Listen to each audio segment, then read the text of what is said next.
আসসালামু আলাইকুম ভাই। ওয়ালাইকুম আসসালাম ভাই দুটা তেল দিয়েন। এই তো চলতেছে আকি লাগবো না শুধু তেল লইলেই চলবো ভাই। দে ভাই টাকাটা রাখেন। মজ্জেন সাহেব এত অল্প টাকায় বেতন পাইয়া একটা টাকাও বাকি নেন না। কিছু কিছু হারামদাদা আছে 60-70 হাজার টাকা মাসে বেতন পায়, হাজার হাজার টাকা বাই ফিরে থাকে। কোন বাহিটা নেওয়ার পরে কোনো খোঁজ খবর নেই। আপনি তো পারলে বাকি নিতেন পারেন, কিন্তু আপনি তো কখনো বাকি নিতে আমি দেখিনি। ভাইজান বাকি নেওয়াটা তো কোনো বিষয় না। কখন যে এসে বলবো আয় বেটা তোর সময় হয়ে গেছে, তখন তো বাকি টাকা দেওয়ার মতো সময় থাকতো না। তখন কি উপায় হবে? কি ডাক দিন? কে আবার ভাই? মালাকুল মাউত। আরে ভাই তোমার মতন যদি সবাই বুঝতো ভাই। আচ্ছা ভাই আসসালামু আলাইকুম। মুয়াজ্জিনের মতন যদি সবাই চিন্তা ভাবনা করতো তাহলে ধরো আমার কিস্তিটা ডাউনলোড করে নেন ভাই। বড় ভাই খায় আবার বড় বড় কথা কয়। একটা চা দাও। নগদ না ভাই, এত কথা কই না সেন্স, একটা চা দাও। এটা দে একটা কাপ চা দেছে নেন। বুঝছ এই হুজুর মোল্লা গো বাপ্পাইটা আমি ধরছি, জানি কি তো হইছে? সারা মাস মানুষের বাড়ি বাড়ি খাইবো আর ফকটটা বাড়ি করবো। দেও না মাসের শেষ অননগদ কে দিয়া খরচা করে।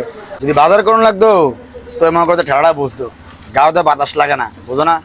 হ ঠিকই কইছেন। দেও না কোনো মাসে 50,000, কোনো মাসে 60,000, 70,000 ইনকাম করি, এরপরে মনে করো তো সংসারটা চালাতে হিমশিম গায়ে যায়। আর এমিয়া মুয়াজ্জিন মানুষ মানে 4,000 টাকা দিয়ে কেমনে কিতা করে আমার তো মানে মাথা ধরে না। সে বাড়ি বাড়ি না গেলে কি সম্ভব মিয়া? ওটা বুঝি নেড়ি আপনারা। আপনি চাইলেও তো পারেন মজ্জনের মতন একটা মানুষের বাড়ি খাইতেন, কতটা বাচ্চা জায়গা খান লাগে রে। এই ধর কাপটা রাখ। এই মিয়া তুমি যে কথাটা কইলা, আমরা রেডি করানোর সময় আছে? ঘর সংসার চাকরি কেডি কাটা করবো আমরা যদি মানুষের বাড়ি একটা খাই? হ্যাঁ ঘর সংসার উদা আমনে গই, মজ্জনের ঘর সংসার নাই। আমনের ফলামে মাত্র 2টা আর মজ্জনের ফলামে 5টা। সংসার দুধ আপনারা এই করেন, হেতারা তো সংসার করার লাগে না। এই ফান্দা দেছে শোনো, তুমি যে কথাটা কইলা, এত বড় একটা সংসার এত স্বল্প বেতনে মজ্জিন কেমনে কি করে, এটা তো আমার মাথা ধরে না। তুমি যত কথাই কও ভাই, তার নির্ঘাত যে কোনো একটা দান্দা আছে, আমি শিওর। সবারে আপনার মতন মনে করেন না। আপনার এটা সাধারণ হিসাব দিই। আপনার মেয়েরে ফরান ইংলিশ মিডিয়াম, পোলারে ফরান কেজি স্কুল, আপনার মান্থলি খরচ কত? মনে হয় দুজনের পিছনে এই প্রাইভেট কোচিং টোচিং মিলেয়া স্কুল যাতায়াত খরচ না এই 20-30 হাজার টাকার মতো যায়। প্রত্যেক মাসে 30,000 টাকা খরচ করেন দুনিয়ায় বেশি খেয়াল দিকে, যেটা আখিরাতে কোনো মূল্যই নেই। কিন্তু মজ্জনের সবগুলা সন্তানদের মাদ্রাসাত পড়ায় কয় টাকা খরচে? যে শিক্ষায় দুনিয়ায় কামিয়াবি আখিরাতে কামিয়াবি। মজ্জন এই দুনিয়ায় সফল, এই দুনিয়ায় সফল। তারপরে আবার আপনার বই মার্কেটে গেলে 10-15 হাজার টাকা নিচে খরচই করে না।